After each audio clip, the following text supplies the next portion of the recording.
میرے دادا پیر قطب العالم حضرت شیخ الحدیث مولانا محمد زکریا کاندھلوی مہاجر مدنی قدس سرو کو کسی نے خط لکھا کہ حضرت میں نے خواب میں آپ کو دیکھا، آپ بالکل ننگے ہیں، آپ بالکل ننگے ہیں، آپ کے اوپر کوئی کپڑے نہیں ہیں، اس خواب کی تعبیر کیا ہے؟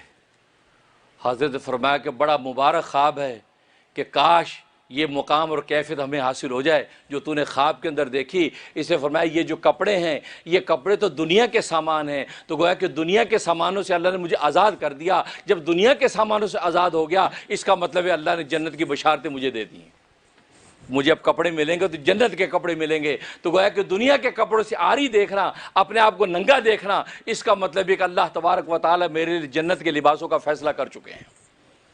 دیکھو آپ جب کپڑے بدلتے ہیں، پہلا لباس اتارتے ہیں، ایک دفعہ کو ننگے ہوتے ہیں نا، پھر دوسرا لباس پہنتے ہیں۔ بالکل اسی طریقے سے فرمایا جب دنیا کا لباس اللہ نے ننگا دکھایا ہے، اس کا مطلب اللہ تبارک و تعالی دنیا سے ہٹا کے اب آخرت کا لباس مجھے پہنائیں گے، مطلب ہے کہ میرے لیے اللہ تبارک و تعالی جنت کی بشارت دکھا دی ہے۔ اور انسان کی حقیقت تو ہے یہی، انسان دنیا میں ننگا آتا ہے اور دنیا سے ننگا ہی جاتا ہے۔ یہ کپڑا تو دنیا کا سامان ہے، یہ تو ایک حیا کے لیے، ایک پردہ داری کے لیے دے دیا ہے، ورنہ حقیقت میں تو انسان ننگا ہے، آخرت سے آیا ننگا آیا ہے۔ اب آخرت کی طرف جاتا ننگا جاتا ہے۔ اب کفن کیوں لپیٹا جاتا ہے؟ کفن تو ہم اپنے لیے لپیٹتے ہیں، ہم جو دفنانے والے ان کی حیا کے لپیٹتے، ان کی نگاہ نہ پڑ جائے اس کے بدن پہ، ورنہ اب اس کو کوئی ضرورت نہیں، اس لیے کہ قبر میں جب ڈالا تو وہاں تو ننگا ہے، کپڑوں کے نیچے ننگا پڑا ہے۔